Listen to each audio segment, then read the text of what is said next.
Everybody, it is I Hope Giselle, and I am back with another episode of Can We Talk?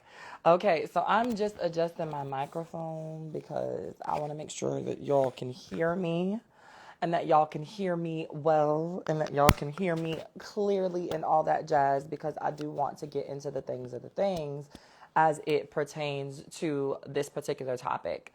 There are so many people that have had some sort of difficulty with this. There are some people that I believe genuinely are struggling with the idea of what cisgender means. And then there are some of y'all that I know are just being stupid, okay? Like, I know some of y'all are just being dumb. And so, because the Google is our friend, I want to make sure that I am giving the Google definition before I jump into anything else, okay? So, cisgender, a person whose sex was assigned male at birth and identifies as a boy or a man, or someone whose sex was assigned female at birth and identifies as a girl or a woman, right?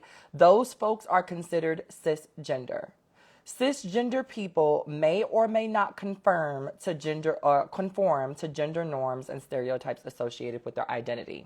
So essentially, all that cisgender means is that you identify with what the doctor said that you was when you were born, right? You came out of the hoo-ha, the doctor said it's a boy, you was like, yeah, that feels like me. That's me right there, right? You came out of the hoo-ha and the doctor had for said that you was a girl and you was like, I fuck with that, right? Like, you know what I'm saying?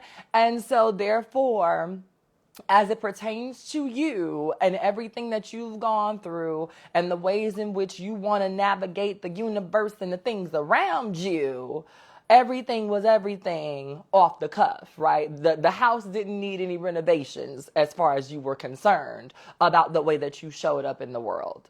And this is a misconception that I think that a lot of people get when it comes down to cisgender, and why this conversation is one that we have to continue to have all of the time, because you have folks that will hear cisgender and automatically think something negative. And that begs the question of why.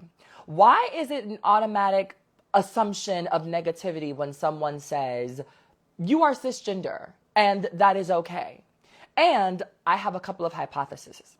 One of the hypotheses that I have, and one of the theories that I'm going to run with, is the idea that there is an othering process that comes with language sometimes. And what a lot of people do is use this language to other folks that they feel are less than or beneath them or worthy of ridicule, which means that's why we see words come up like the F word and the T word and, spick. Or when folks used to say like chink, or if you're in the Hispanic community and folks will call people wetbacks and all of those things, right? Those are because you see those classes of people as less than you. But do you want to know who doesn't really have a name that's kind of sort of taken off for real? Because the only people that genuinely say it are usually black people. Not even black and brown people, but black people, right? Every now and then in black spaces, you might hear a black person call a white person who has done them wrong or who they feel some type of way about a cracker. But that's not something that we've seen like Asian people or Indian folks or Mexicans really like hold on to. There are other names, but they're not necessarily as derogatory in meaning as the word cracker is, okay?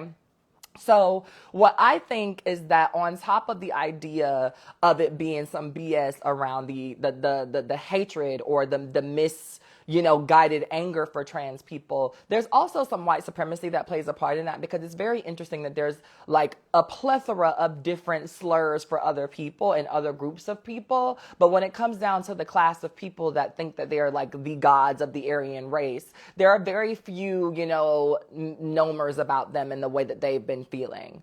And so what I want to bring to the table is my second theory. My second theory is that people don't like the idea of there being a word for them because they've had so many words for us for so long and they've all meant something negative. And when you've been negative to a person, it's hard to believe that they don't feel the need to come back and do that same thing to you. And so for years, folks have been trigger warning for language. folks have been using faggot and tranny and dyke and sissy and punk and all of these things to describe people that were a part of the queer community. They've even gone so far as to call us its and things and objects, for God's sakes, right? And so the idea that when we finally decide that we are going to use language outside of calling them normal, there has to be a connotation of negativity, because without it, they would feel unjustified for all of the crap that they've done to us throughout the years. If that doesn't make sense to you, let me slow this down. People can always justify their bad behavior when you meet that bad behavior with the same energy. But when you don't meet that bad behavior with the same energy, folks are often thrown off. And they're thrown off because they can't believe that you don't have it in you to be disrespectful or distasteful to someone that they know has done you wrong. So, for instance, a lot of the time, you'll have a person in your family who you have tasked yourself with making sure that they're going to be okay no matter what, because despite their disgusting behavior, their bad habits, or whatever the case may be, this is still cousin so-and-so or auntie so-and-so or mom or dad or whomever, right? And this person, at some point, you notice is so perplexed at your kindness because they've done nothing except be a jerk to you. So much so that sometimes that person gets even nastier because they cannot handle the idea that you're not returning the energy that they've given to you. And so then when you finally do come up with something, for instance, you stop being able to pick them up at their desired time, or you're unable to help them to attend their weekly bingo game, or, maybe all of a sudden you find a babysitter and so you don't need to drop your kid off at their house anymore, which kind of sort of stops their interaction with people on a regular, and it makes them feel lonely, right? Those things then become a trigger for the larger issue, which is really, I've been being disgusting to you and I don't understand why you're not giving me that same disgusting behavior back. And it makes me feel bad because I have no intention on stopping, but I just want you to retaliate, because then I would feel justified in being able to go back and forth rather than being in this by myself and looking like the bad person from the outside in. And a lot of cisgender heterosexual people who have issue with cisgender take issue because they realize that they have been the bad person from the outside looking in. And when they heard the idea that trans people were starting to use this identifier or this descriptor to identify folks that were normal, right, they automatically had to assume that there was something negative attached to it, because everything that they've called us outside of who we've told them that we are has been for the purpose to make us feel bad and to belittle us in some way, shape, or form. So how could we ever come up with something to talk about them that doesn't reiterate that same information? It's impossible. How could they not want to make us feel bad? How could they not want to put us in our place after all of these years? Of course, cis has to be a slur, because we've come up with so many for them that they've got to finally retaliate. And then when a lot of them started to learn the definition and realize that it wasn't a slur, they had to make it one anyway. It had nothing to do with us. It had nothing to do with the culture. It had nothing to do with the idea that they felt like it was an insult. It had everything to do with the idea that projection is real. And when you've done something bad to somebody, it's like the perpetual waiting for somebody to get you back. Have you ever done something to your spouse, even in a playful way, and you've been waiting around the house the entire day for the other foot to drop? Or, you pissed your mom off and she didn't really say anything in the moment, but it's coming. At some point, you're going to have to wash the dishes, or you're going to have to ask her for something. You just waiting on her to say no. And I feel like that's what happens with a lot of cisgender people when it comes down to being gendered as cis, right? This is what they believe the other foot is. And it's very hard for them to believe that there's not a negative connotation behind it, because they've done so many things before we got to this point of using this language and elevating our thinking around it, that they cannot believe that we're still not playing get back after all of these years. And quite frankly, and quiet as it's kept, there's no need to play get back with a group of people that are so miserable that they spend their time analyzing your life in order to make their life look better. Considering that if your life were so great, you wouldn't have to make mine look sucky in order for that to reap you any benefits. But that's a different live and a different conversation for a different day. So let's really get into this. I think that a lot of people are perfectly fine with being called cis. There's a group of people that have this huge issue with it and want to make it a problem and want to say, I'm not a sissy, I'm an original, I'm the blueprint, I'm regular, you're not, I'm da da da da da da da da. And all of those arguments help to solidify the point that we've been saying for the last couple of years. It's not about the word. It's about who's using the word. And it's about who you think has the ability to then categorize somebody. People who are within the margins should not be able to categorize anybody, right? Just like black people to a lot of white folks and a lot of people who are not black should not be able to categorize anybody because they think that we are the bottom of the totem pole. And I think that for a large amount of the population, trans people have become that bottom of the barrel of the totem pole. And so therefore, we should not have the right to be able to categorize anyone. We are the people that get categorized. And even though that this is just for conversational purposes, people don't often walk around using the term cis man or cis woman unless there's a need to do so. Folks have found ways to complicate this and make it an issue when it doesn't have to be. The same way that I can say that this is a biological woman or a biological man or whatever the case may be, cis takes out a couple of syllables and makes it a lot easier for people to have and navigate conversations. It doesn't change who you are. It doesn't take away any of your rights. It doesn't make you, not able to breastfeed. It won't, make your dick shrivel up to, 2 inches less. It's not going to do any of those things. All cis does is help other people in the room understand who and what I'm talking about at any given point of a conversation, should it matter to the conversation. And this is a very important thought that I think that we have to mention and bring up for a lot of people.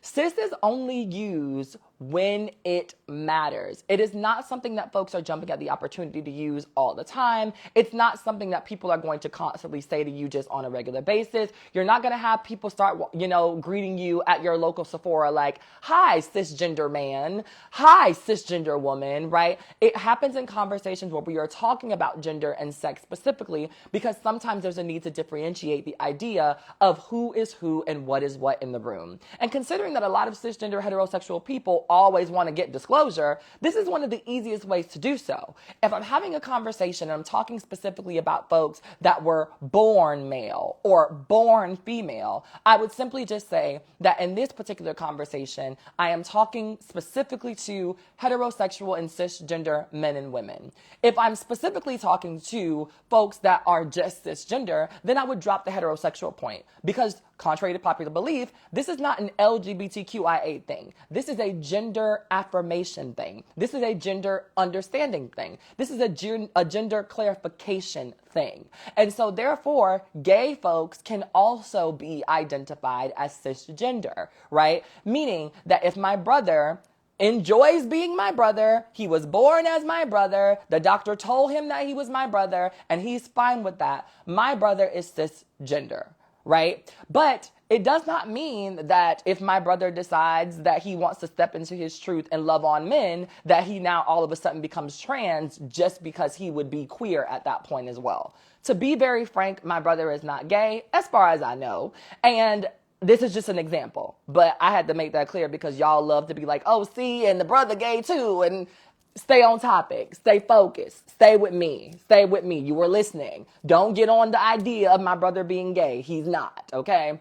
So when it comes down to this, I think that we have to have a conversation about why cisgender gets under the skin of people, and we have to have honest responses. Whenever you ask somebody why cisgender is a problem, it's never really because it's an actual problem. It's because folks don't like the idea of having to be named something else other than what they believe the status quo is, right? Which is the reason why a lot of us in the early 2000s did not like saying Target. We wanted to say Target because it felt more bougie. It felt like it was less of a Walmart. It felt more upscale if we were jokingly calling it Target, which is the reason why folks don't like to say, oh, that's a knockoff bag anymore. People say it's a replica bag because it sounds better. And what I think is that a lot of cisgender people don't like the way that cisgender sounds because it sounds too close to the slurs that they've bestowed upon us, right? Cisgender sounds too much like sissy for a lot of people. It makes a lot of men feel emasculated, and it makes them feel like they're being called less than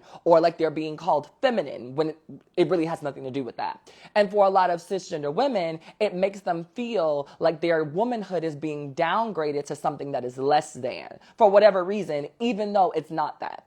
And also we see an influx of this conversation happening more in spaces where women are occupying them versus where men are occupying them. Oftentimes, men might be ignorant and be like, I'm not no sissy, but once they understand what it means, a lot of men grasp that and move on, right? Like, okay, I guess that, cis makes sense to me. I'm a dude, I identify as a dude, and we carry on, right? But I think that when it comes down to women, and especially Black women in particular, there's so much that goes on with the undoing and the dehumanization of Black women in spaces, and so many people that try to rewrite what it means to be a woman already, and then on top of that, trying to rewrite what it means to be a Black woman, and then telling Black women that they have to identify as this when they're in these spaces just feels like a lot. So I'm not going to say that I don't get it. I'm not going to say that at certain points I don't understand the nuances of it, because regardless of whether some cisgender women want to believe it or not, I am treated like a Black woman on a regular basis because I occupy, move, and maneuver as a Black woman. So in spaces where folks don't know that I'm trans, I definitely understand the erasure of Black womanhood in a lot of spaces because they don't care about my transness. They're treating me the way that they would treat any other Black woman, and oftentimes that's like shit.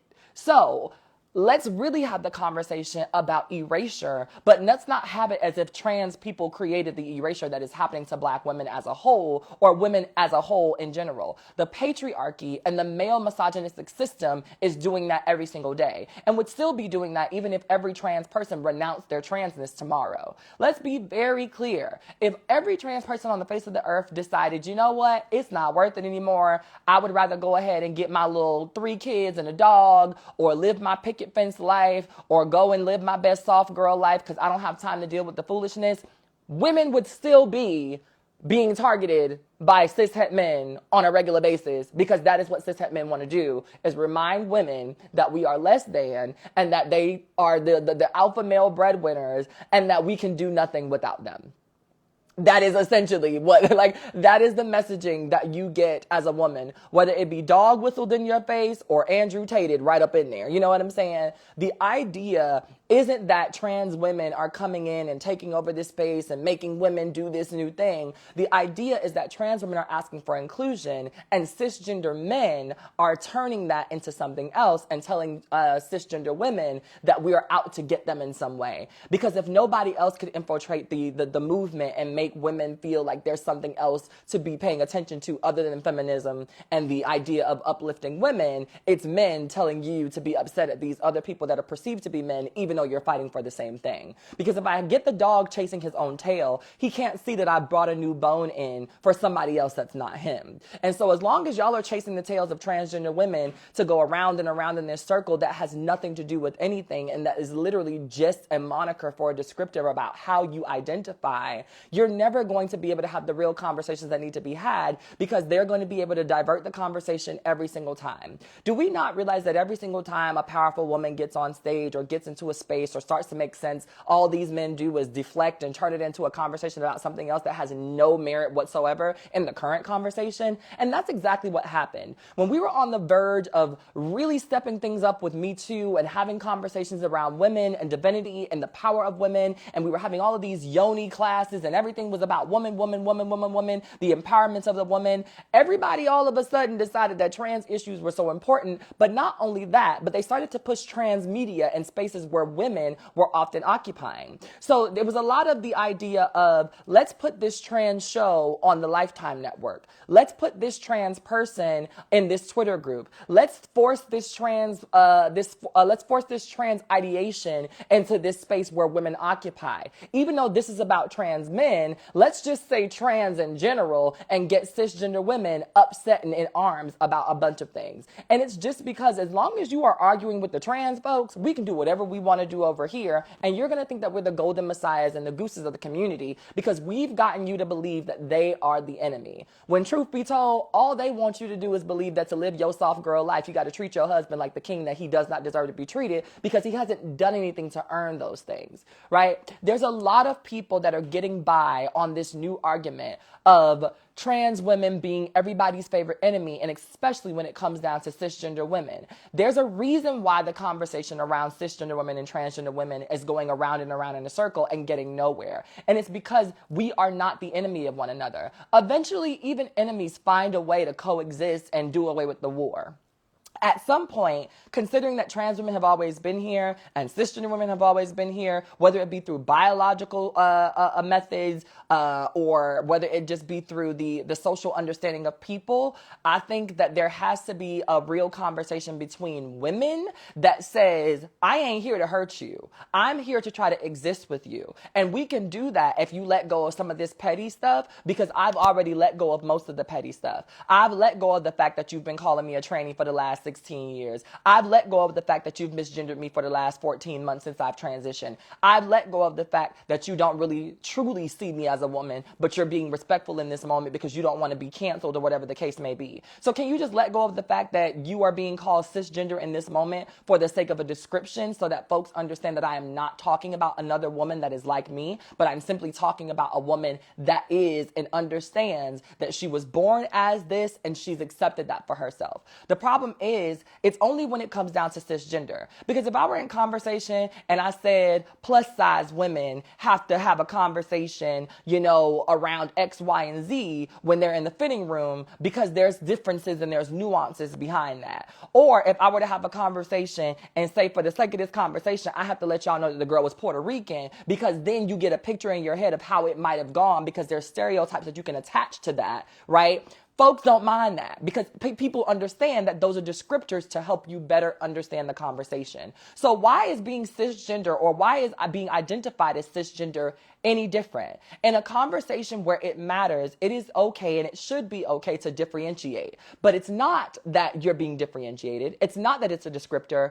It's that you don't like the idea of being called anything other than natural, normal, or biological. Because even in that, there's some sense of dehumanization and othering of trans people that still gets to take place. You see, a lot of y'all don't like cis, and this is my final point, because you don't like the ability to give trans people humanity while also taking your own space. You want to be able to make a trans person feel like there's something weird, awkward, off, and unnatural about us while claiming your space and calling it just what it is. It's not disrespect. I'm not mad. I'm just a man, and you're a woman who thinks you're a man.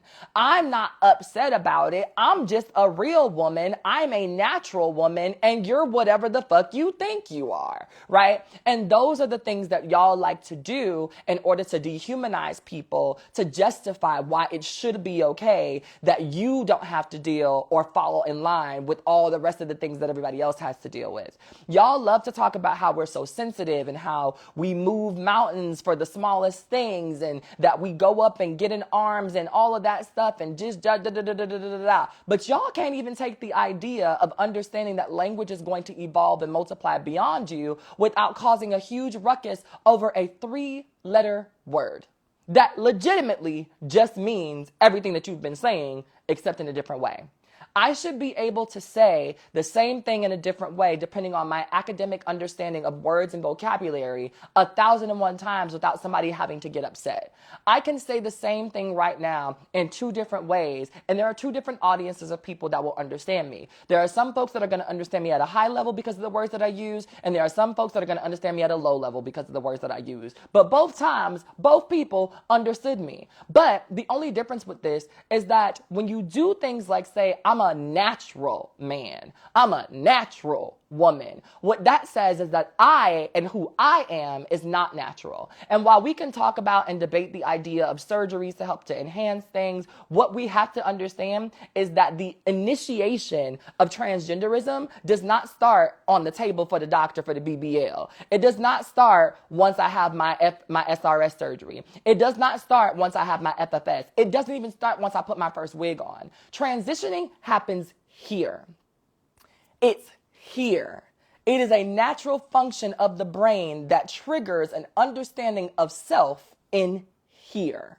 So the idea that you're saying that transgenderism is unnatural for whatever reason to try to justify you dehumanizing me still does not make sense. And for the people that don't get it, it's not because you don't get it. It's not because you need time. It's because you don't want to. And I really wish that a lot more folks would simply say that rather than continue to gaslight trans people into believing that it's something that they just need time with or have to get over, or that it just makes them mad for whatever reason they can drum up or find in their head. There needs to be some common ground and a lot more honesty when we're having these conversations with each other in order to make sure that everybody feels heard, seen, and respected. Until we do that, we're going to constantly keep going around and around in circles. And I think that honestly, most of us like that. A lot of us like being able to sit on the offense and be able to argue rather than to find solutions to the problems at hand, because finding solutions means that we get to live in harmony and peace. And folks don't like peace. What I realized is that most of the American population enjoys dysfunction. We enjoy when we can get online and call somebody a name just for the sake of calling somebody a name.